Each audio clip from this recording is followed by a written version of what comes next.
introduce you? Going now. Well, welcome to everyone. It's great to see you all again for another Black History Lunchtime Conversation. We're getting on well now through season 2, and we're looking forward to season 3, which will be after Easter. So this session, we're focusing on the story of cotton, and this is going to be led by Simon Ferrigno, who is our lead, one of the leads here in this these sessions. So we really appreciate the fact that you're also going to tell us about your specialist area of interest today. Okay, so over to you, Simon, to tell us more about it.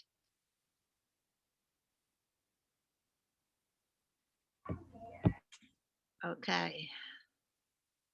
Simon.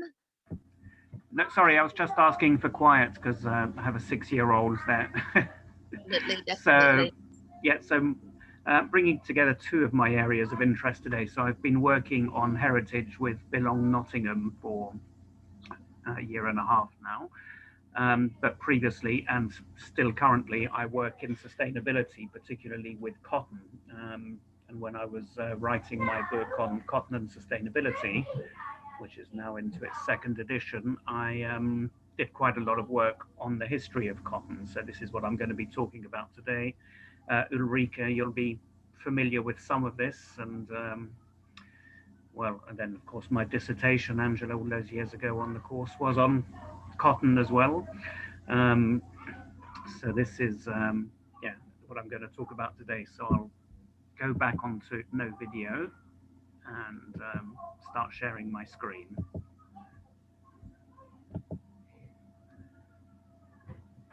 So yeah, I'm starting. So I'm gonna go back long before the era that really interests us, to just give a bit of background on where cotton comes from, how it was domesticated, and where it was domesticated, and that is part of the story. I call it threaded. You know, cotton is threaded through history. It's a mirror to humanity. It's the best and the worst that we can do to each other. We've touched on a lot of sort of the worst aspects in some of the previous conversations, but it's also a showcase for human ingenuity.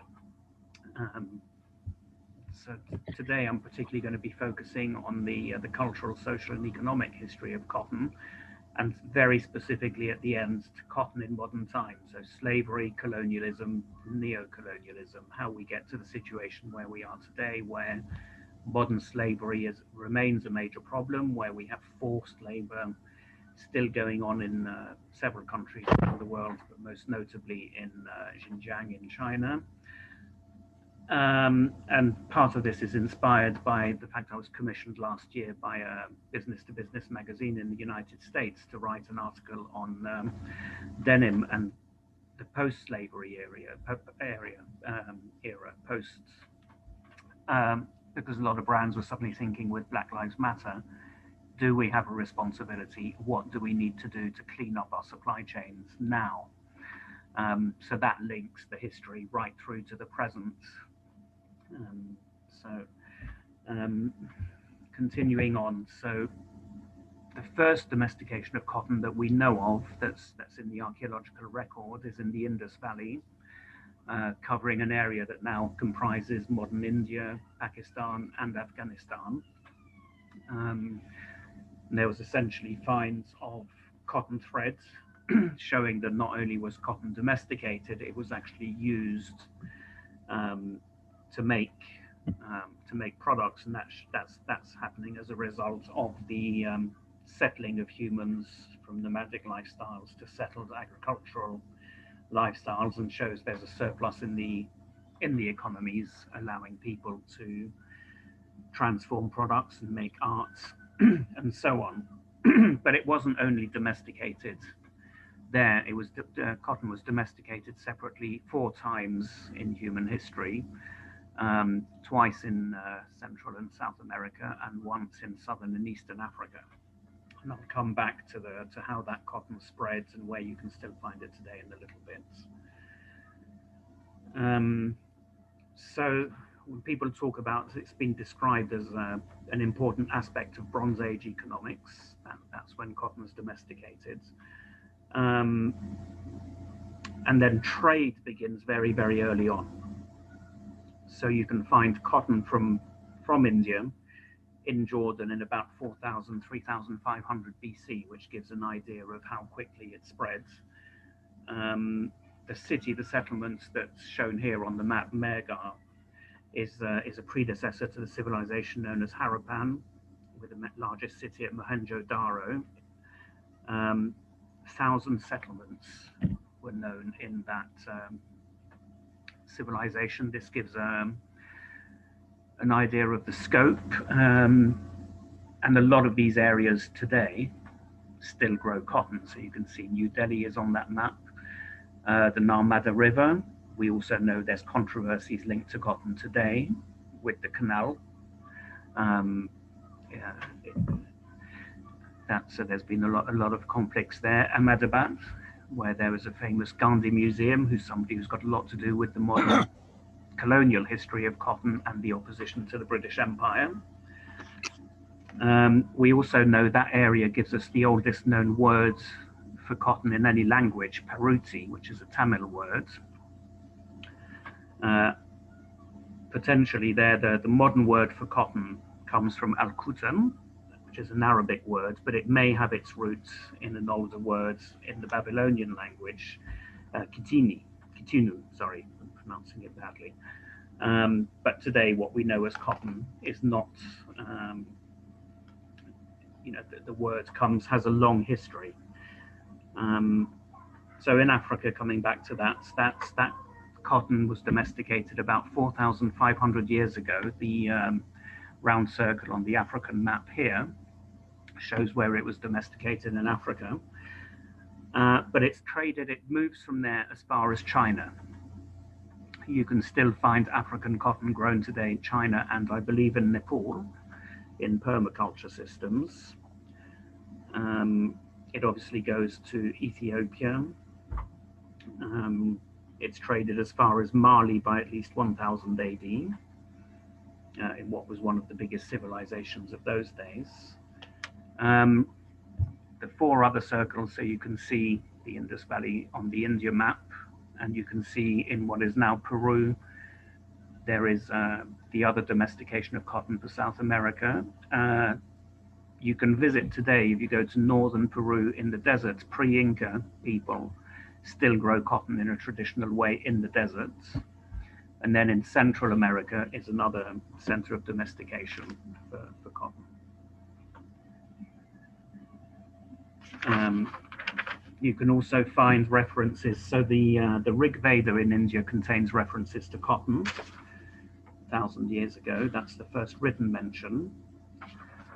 You can also find 8th century before the current era in Babylonia references to cotton in the text by King Sennacherib, who talks about cotton, wood-bearing trees, which are cotton plants.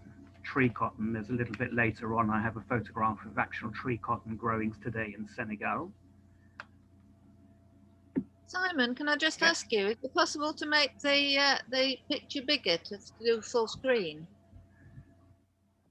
Yeah, I was a bit wary because we've had problems, but let's see if it works this time. Okay, good. Oh, that's beautiful. Thank you very much. Yeah, indeed. so I hope you can all see it now. Yeah. Thank you. Thank you very much. No problem. So just briefly, this is the timeline. So 7 million years ago is when the first wild cottons appear. 10,000 years ago when humans start farming. About 8,000 years ago when we have the first evidence for domestication of cotton. 5,000 years ago we have traders from the Indus Valley taking cotton to Sumer. And about 3,500 years ago, the first written mentions of cotton in history. So it's a pretty versatile and long-standing fiber. So bottom right here, you can see a picture of colored cotton from Peru, and different colors of cotton, which are very rarely found today. So one of the things I'll come back to, the influence of industrialization of cotton, is the loss of that diversity of types of cotton grown today. So we end up with that standard white cotton at the top right instead. instead of all these different fibers with different uses. So in Europe, we find the first record of cotton in the 5th century BC, the Greek historian Herodotus. And not very long afterwards, we find the Romans complaining about cotton draining them of all their money. So Pliny the Elder says there was no year in which India did not drain the Roman Empire of 100 million sesterces. There's also a lot of confusion about where it comes from in the days before people have seen a cotton plant. A famous British charlatan called Sir John Mandeville, who claimed to have travelled all over the world, but probably didn't get much further than Skegness, talked about wool-bearing trees.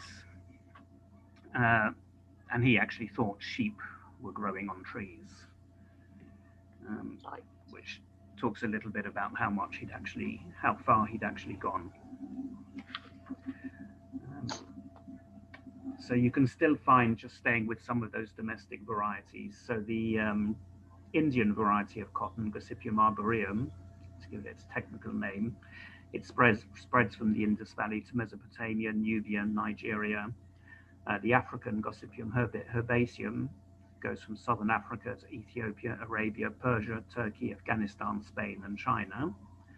The American cotton, Gossypium barbadense, which is the longest staple cotton, is grown across Chile, Peru, and Mexico. And the Gossypium hirsutum, which was domesticated in Central America and is now the dominant variety of cotton, is grown pretty much anywhere. The South American cotton is today what's known as Egyptian cotton. Also Sea Island cotton found across the Caribbean, although not grown much commercially anymore. So in India, you also interestingly find some of what is known as Desi cotton, native cotton, is actually often the hybrid of arboreum and herbaceum. So the African cotton today is grown commercially in India.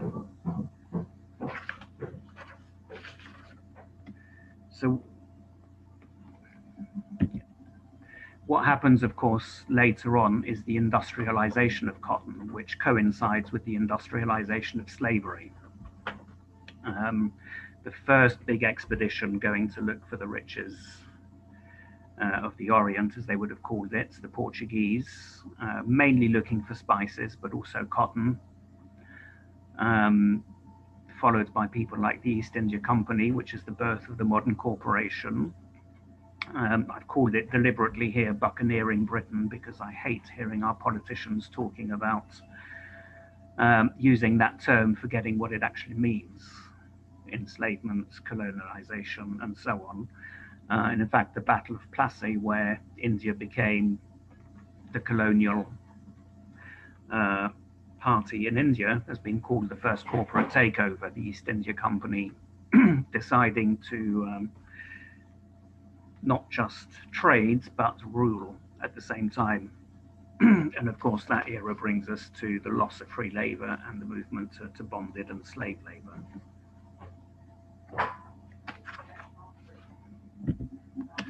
And something really interesting happens here. So I'm going to put on a slightly more economic hat here. Of course, there aren't always reliable GDP figures, so gross domestic product figures for around, but what I've been able to find show from 1600s to today the big change with this era of colonialism. In 1600s, in 1600, Britain was about 1.8% of world GDP. By 1870, when it's ruling a large part of the world, it's 9.1% of world GDP. Today, back to just above 2% with the end of the colonial era. But interestingly, most people in the country still far wealthier than they were in 1870. India in 1600 was almost a quarter of world GDP. During the colonial era, it fell to 12.2, and today is still below what it used to be in those days.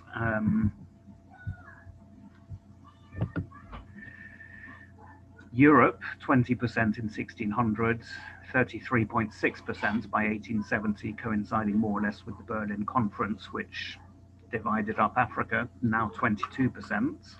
And China was nearly 30% of world GDP, 1600, down to 17% by 1870, and only back up to 18.3 now. So when people talk about how, we're, moan about losing out to India and China, in fact, what we're seeing is more of a redressing of the imbalances created by colonialism and slavery today. Is another way of looking at it.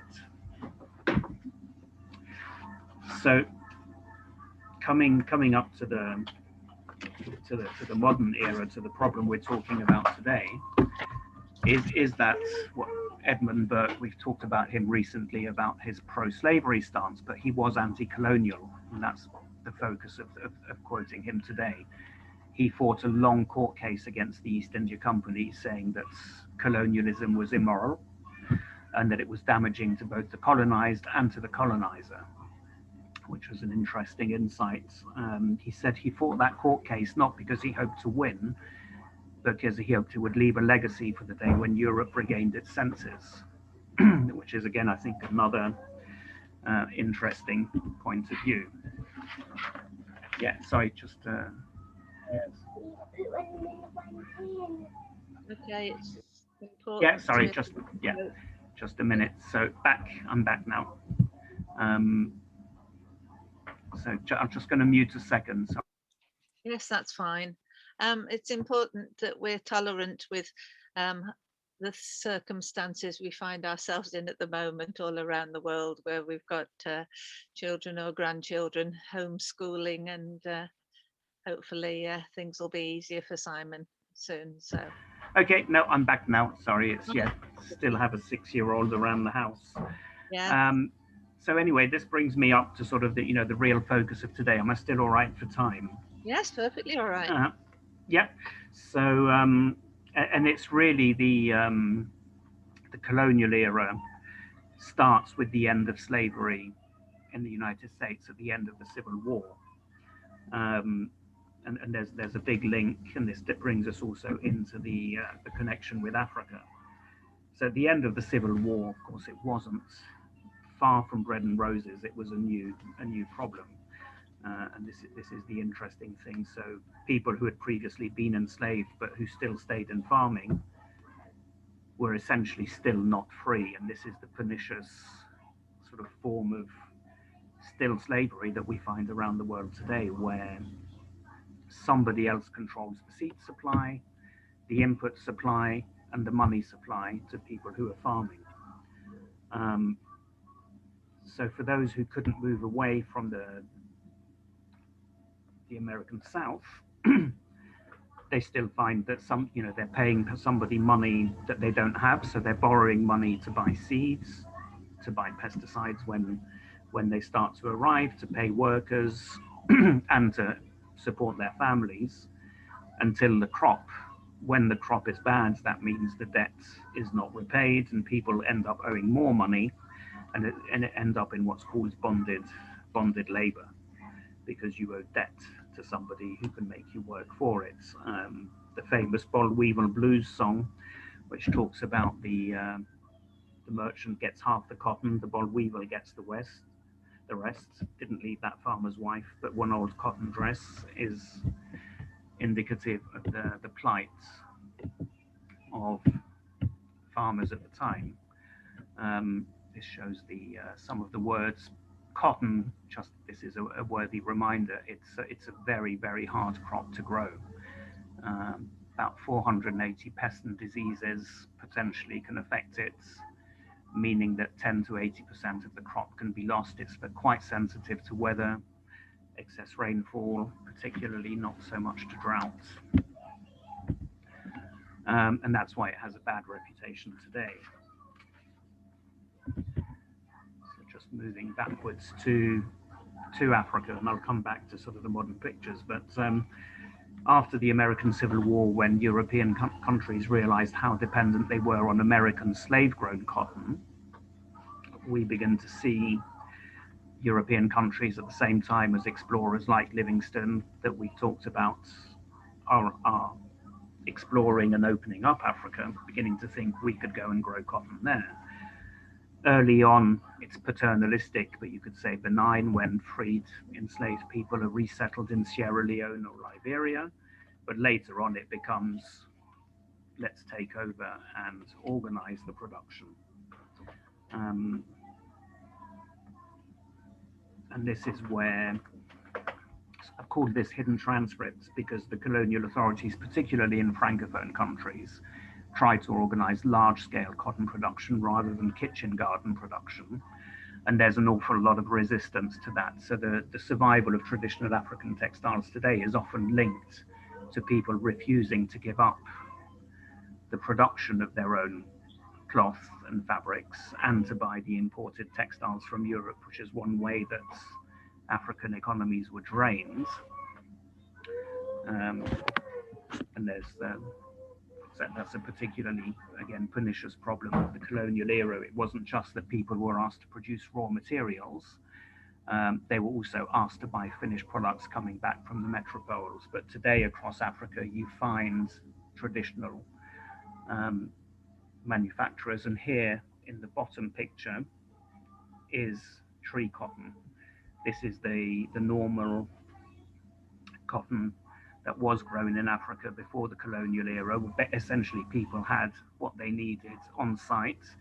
The man at the right of the picture on your screen, Ngui Camara, is wearing a traditional costume made from cotton grown in that system, spun in the villages. So this is a little bit, the middle picture on the left is making products today for a French department store in Senegal again, by a designer called Issa Dion. So there's lots of ways that traditions were kept alive through that era.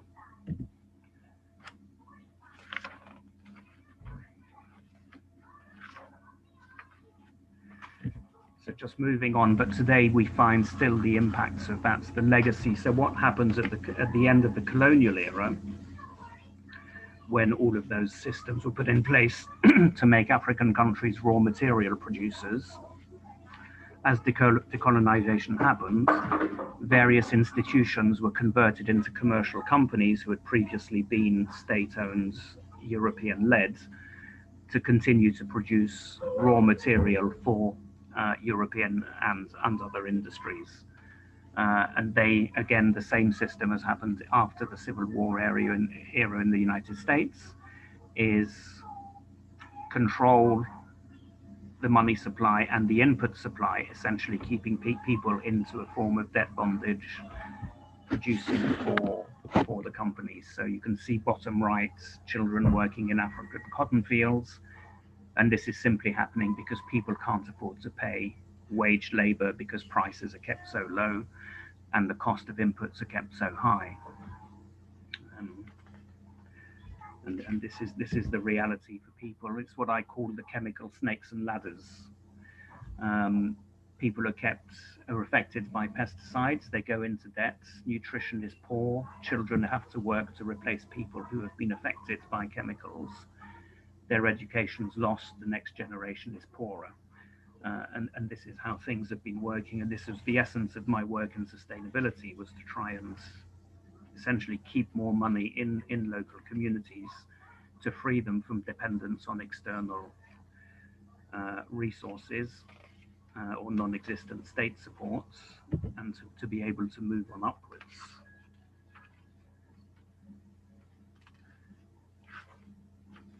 So I think that's the essence of what I wanted to say. So today we still have that legacy. So poverty, lack of opportunity, people being stuck into antiquated trading systems is a legacy of colonialism. So is modern slavery. And partly it's because our definitions of what trading systems should look like don't take into account those effects, and nor have we adopted good definitions of what poverty or lack of opportunity is. So I like the definition by Amartya Sen, who defines it as the inability to participate fully in the life of society.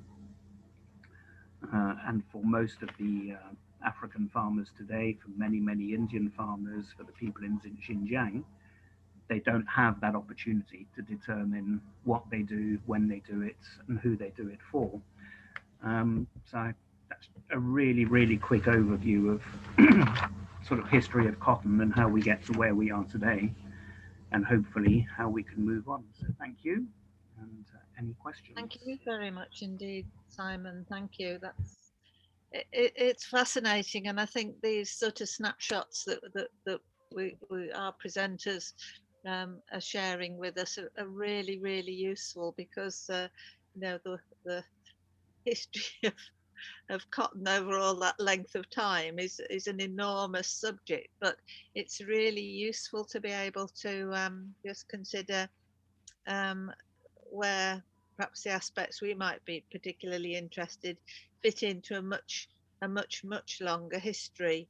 And it was interesting to hear about the African implications of Europeans trying to encourage the production. And I think this was similar, and McGee, you might know to tell us about this, that the cotton was grown in Africa, or it was grown in the southern states, and it was shipped to certainly to England, maybe other parts of Europe, and then sold back again. And so that was something that was not appreciated by the countries that the cotton was grown in. So over to you then. Have we got any questions for Simon or comments? Yeah, Helen. You're muted, Helen. There, sorry. The mute button sometimes doesn't go off, does it? Thank you very much, Simon. That was really interesting. I'd spent a period living in Rwanda, and it shocked me there going to the market to buy cloth, that I was buying beautiful cloth that looked as if it was, you know, the designs were local, only to find, I think it was the Netherlands that had produced it. Yes, that's so that was, you know, an example. That's a big legacy of the colonial era, that's the production of that cloth did end up in the Netherlands. I think there have been attempts to bring it back to Ghana, but it takes a huge amount of effort. I did a fair amount of work with people in Burkina Faso, and there's a lot of indigenous groups there working to maintain production of cloth like Faso Danfani. It's beginning to change, and as there is some sort of regional integration going on now in West Africa with the end of some of the customs barriers, it's becoming possible. Something we tried to do 15 years ago was get cotton shipped between Benin and Burkina Faso so that we could get it spun in one place, shipped back to somewhere else to be made into cloth. So now it's becoming very possible again, but it is very, very hard. The other thing I wondered was, there's evidence in some countries, particularly I know in Ethiopia, of permaculture, so that they could actually grow certain crops together to reduce the need for pesticides and so on. Is there much evidence of that actually becoming economically viable? It is economically viable if you can find a buyer. So in Benin in particular now, I've worked with some of the farmers there for 20 years. And it is because when you move people into an organic or another system with reduced use of inputs, you're reducing the debt. Once people are no longer in debt, they can invest. So when we first started working, and we were talking to people about the importance of education and so on, and the reaction was, well, we're not sure we can afford primary school fees. But over a period of 10, 12 years, we found people saying, how do we get into university? And that had another side effect. So some of the farmers, as their children went off to secondary school, which meant they had to go to a big town, they would buy a house or build a house for their children, which as the children then left those houses became rental properties. So you suddenly find people investing in ways that generate income that reduce their dependence on aid, which is the really, really critical thing. It's not keeping money within the local economy, so it's reinvested in the locally. It's the same virtuous circle you find in any country, where the backbone of an economy should be local small business, providing most of the jobs and investments. But if you have aid dependency, you don't have that. And so you see what little money going in, most of it then goes straight back out again. So yes, it can work. But it also means, can mean quite a lot of initial effort. Thank you, Simon. From my end, there's some sound problems when you're speaking, but we'll see how we get on. Professor Sati, is there something that you'd like to comment or ask? Yeah, thank you very much, Simon, and members of the Black History Month conversation. I first have to apologize for what happened last week. My network threw me out, and I apologize, and I apologize again.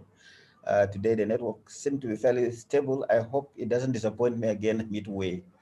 Now, 2 points I'm interested in what Simon just presented.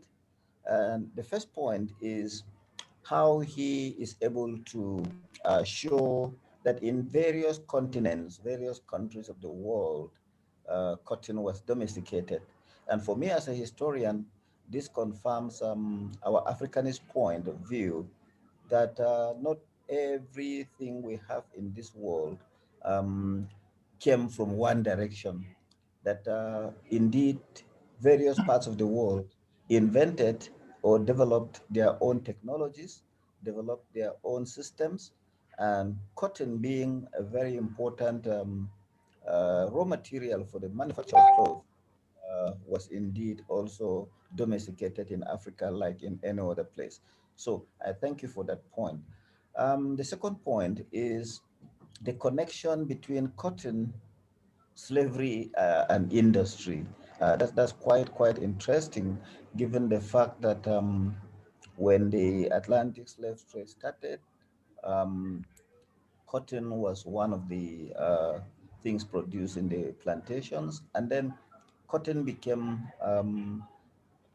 also a good used to buy slaves in the industrial process and in the triangular trade and so on. So your presentation is quite fascinating. I did enjoy myself. Thank you very much. Thank you. Yeah, I will send you my Sati, the history section of the book as a PDF with a link to all the references. Yeah. Okay.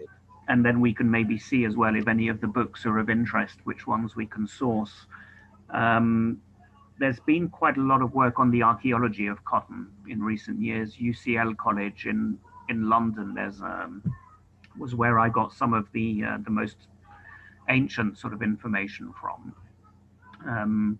There's quite a few good books as well. There's somebody at the University of Guelph in Canada. So if you see any interesting references, we can see if we can make the link, because it is interesting. And yes, the link in the triangular trade is also there. And what's really, really interesting in that period, as you see in Europe, all the moves to try and reduce the inequities in the production of textiles, you also have the same growth in inequities in the production of the raw material.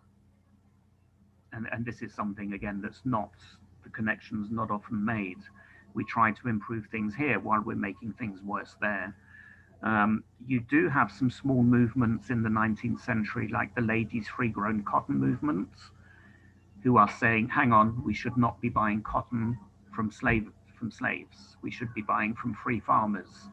And they were trying to encourage textile mills to source in Sierra Leone, to source in India from independent farmers. But they didn't really make a lot of progress. And it's some of the same frustrations we have today when we're trying to get companies to source cotton from suppliers who actually pay a living wage, for example. So we're still facing and still trying to address the same problems. Depressing, but also interesting. that how long it takes to turn the ship around. Gosh, yes. Yes, that's true. McGee, we let everybody have an opportunity to contribute, and as you're in the southern states, maybe there's something that you'd like to contribute at this moment. Yes, ma'am. So when you hear about cotton here in the United States, you don't hear so much detail that the presenter has presented today. I've learned so much about cotton today that I didn't know before. I never knew that there was a point in time where cotton was so diverse. I mean, you think of cotton, you just think of plain, white cotton. But from from the presentation today, I never knew that cotton could be so diverse. So that was something that really, really interested me. And I'll be sure to, let Dr. Gabbard know that, I found out a lot of new information today about that. Mm-hmm. Great. Yeah, there's somebody. Which university are you at, Yekadris? Are you at Texas A&M or Texas Wesleyan University? Texas West. There's a cotton breeder at Texas A&M, and I know it's a big state. I've been there in the cotton growing areas in West Texas. But there is a cotton breeder at the University of Texas, and if you're interested, she may be able to give you some information on the history of cotton. She's working on some of the breeding of organic cotton seeds. So if that's of any interest, I can try and make the connection.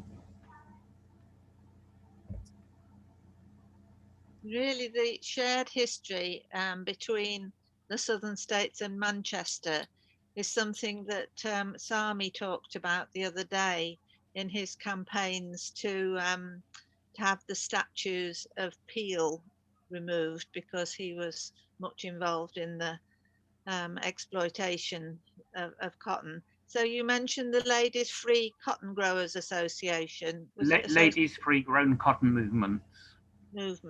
Where was that based? It was Simon? Manchester, I believe, but I think there are some exhibits in Liverpool. Yeah. At the museum there, and of course, given the connections of Liverpool to the slave trade. And that would be really interesting, because in terms of the thread that we're going to be looking at, abolition, then that's the story of cotton is really important within that. And also, Lisa Gabbard has found out that in the I'm interested in is wool, is that the traders in the States were trying to recreate Welsh Plains cloth. So it just shows how very important the trade in fabric, the worldwide trade in fabric is. And I think we also, somebody's mentioned already, recognize, Joanna, you put a comment in the chat, the number of cotton clothes currently being sent to African countries from Europe and sold in their markets, recycled clothes, secondhand clothes. So the whole thing with the fashion industry is also something that we've touched on, and the abuse of workers.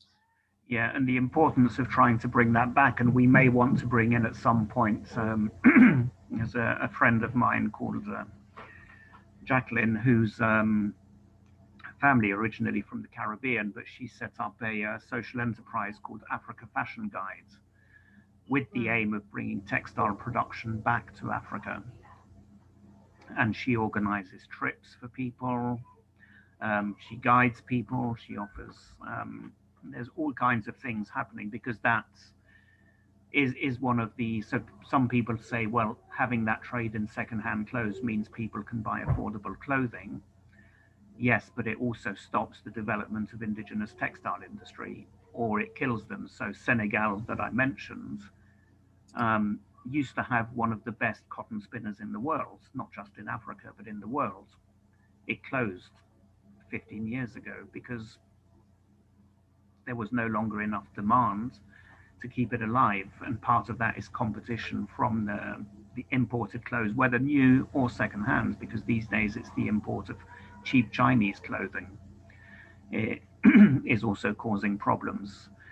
And again, if I put this sort of economic history hat on there, you know, people often criticize import substitution, but when it's done well, import substitution can work. So you don't just do it willy-nilly, but if you guide it the way, say, South Korea did in its economic developments, it works. Today, South Korea is a developed, prosperous economy. So there are arguments for Africa to do more in terms of encouraging, supporting textile industry. There have been, I know in West Africa, there has been interest from Indian investors to bring in textile mills. Ethiopia, of course, is considered a success story there. So it's not impossible to do these things. All right, thanks very much. Has anybody else got any comments, questions? Yes, Professor Satie. Yeah, thank you again, Simon, for talking about concerns about the textile industry in Africa. Indeed, in the past few years, or maybe 10 or so, or maybe since the adoption of structural adjustment programs or economic reform programs in Africa, many of the local industries have closed. And we now have imported things from Europe, America, and China or Asia. So there's a lot of concern among the academia about the status of our local industries. So many of the local industries have collapsed, and the academia is talking to government about the need to allow investments in these industries.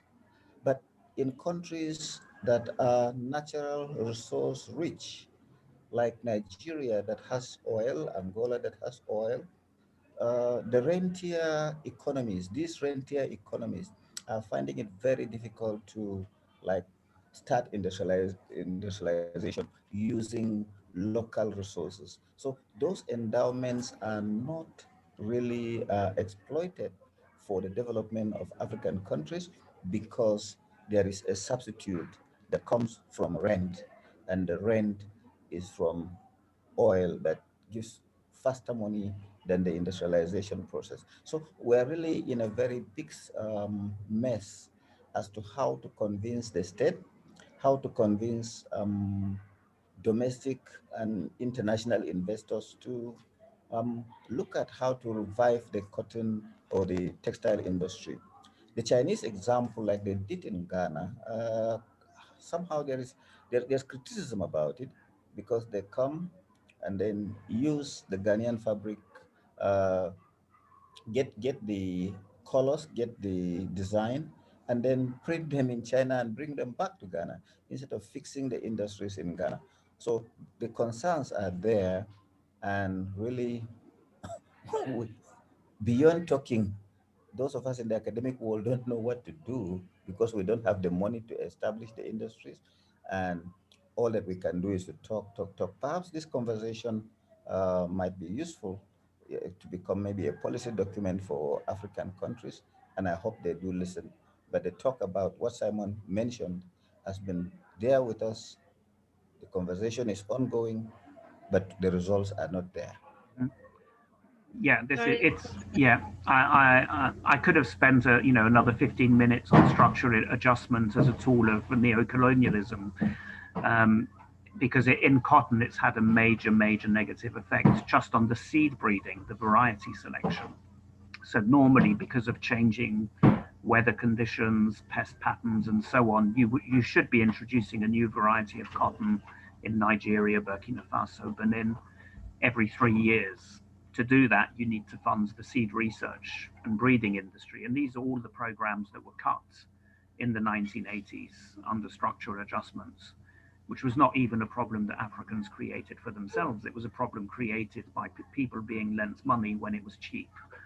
and then having that money called back when it became expensive.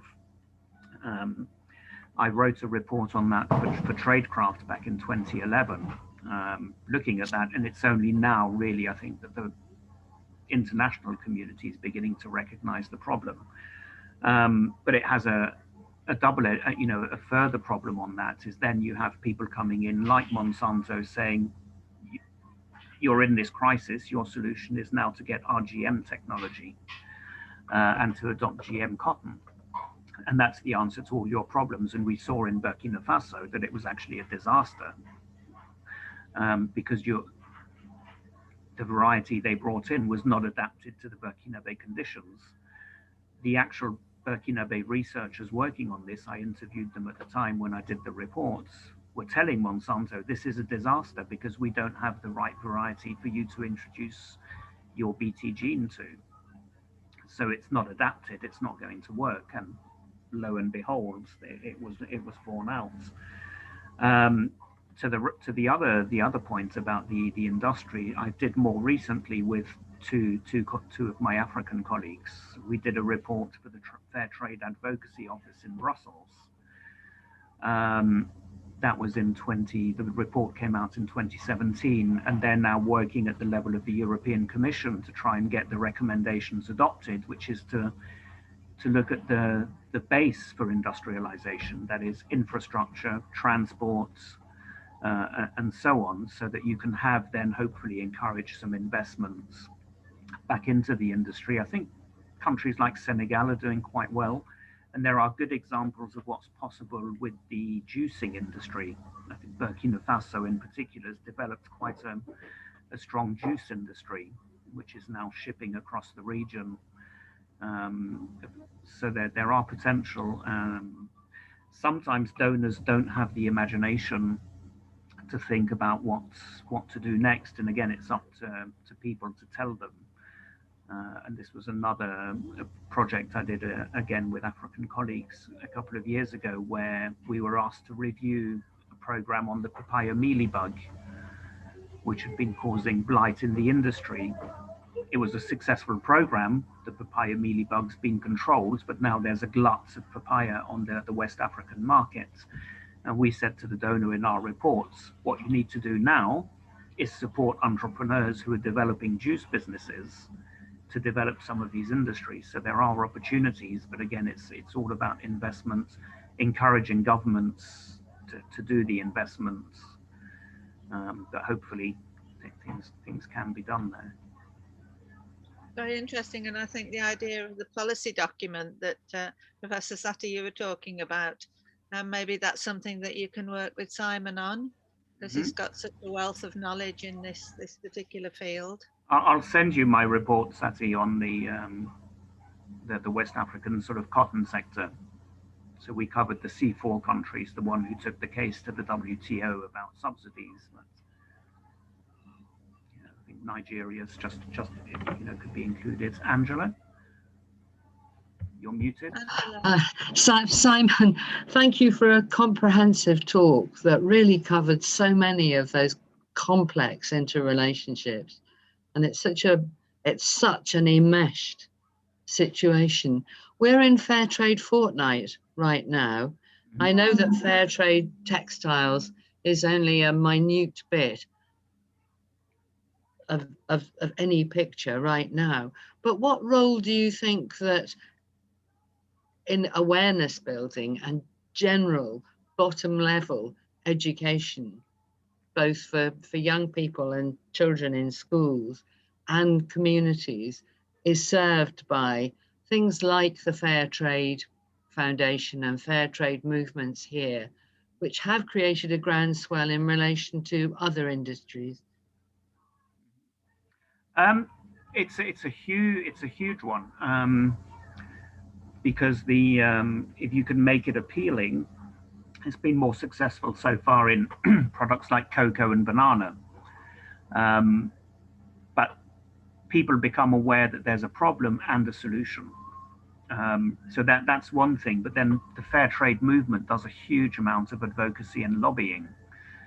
So again, I'm working on a side project at the moment with again, with African colleagues, we're working with the West African network of the Fair Trade movement, looking at the cocoa sector and looking at how they can lobby better, but also what they can lobby on and at which level. So again, at the level of the European Union, the big push at the moment is human rights due diligence. It's making sure that supply chains do not cause labor abuses, child labor, and so on, but also environmental. France, partly and part of this is driven by movements like Fair Trade. France has a corporate duty of vigilance law, which gives legal recourses to victims of corporate malpractice wherever they are in the world to sue companies who condone abuses by buying products in bad supply chains.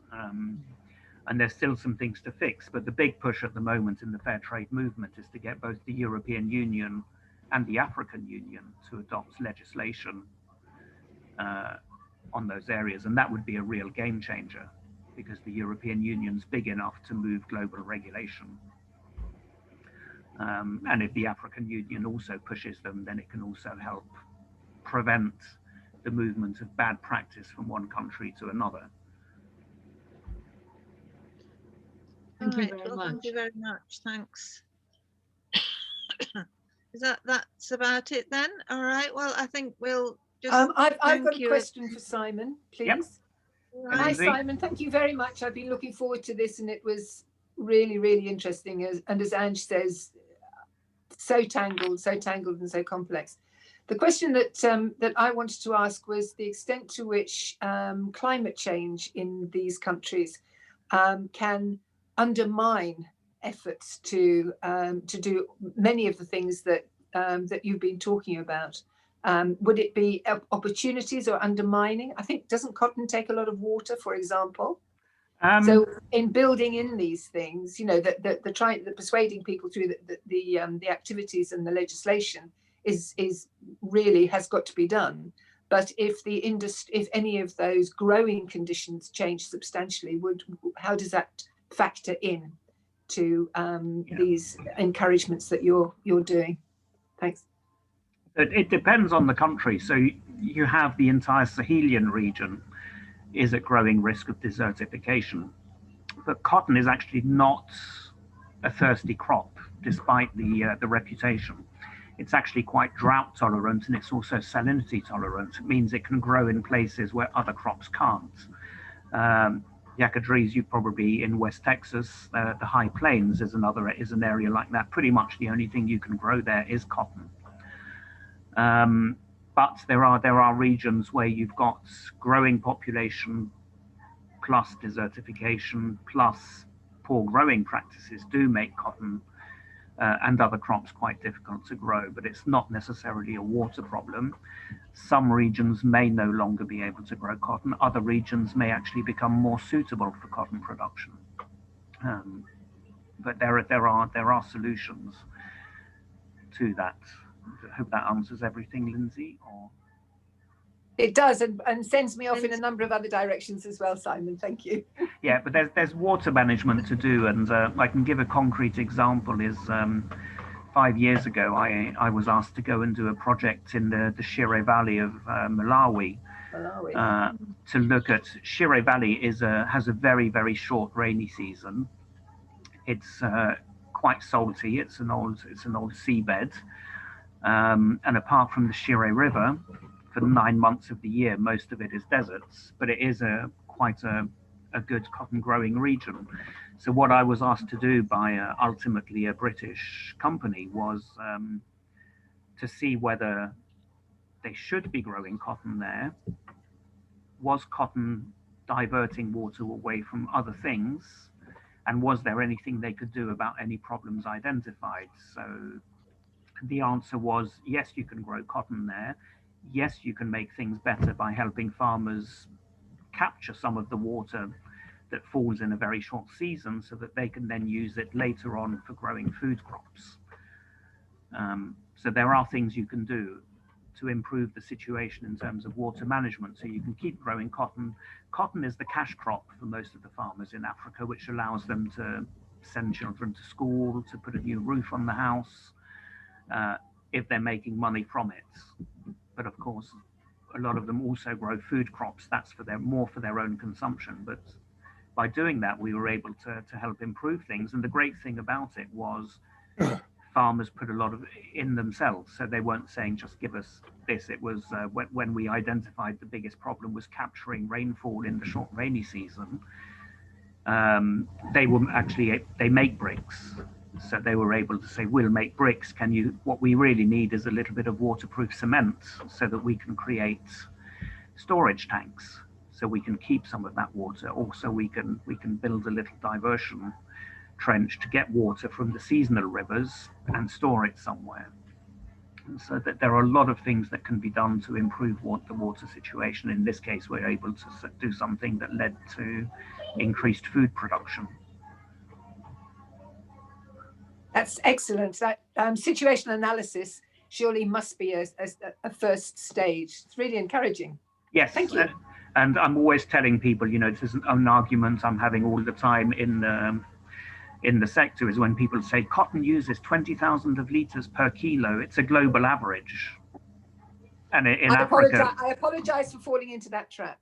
Okay, because in Africa, it's a rain-fed crop. There's almost no irrigation, so it's not using any water at all in that sense. Thank you. Well, thank you. Thank you very much indeed, Lindsay. Any other comments? Well, we'll thank you again then, Simon. And if we can perhaps turn the recording off now. Thank you very much indeed. Brilliant. Thanks. Okay, thank you, everybody.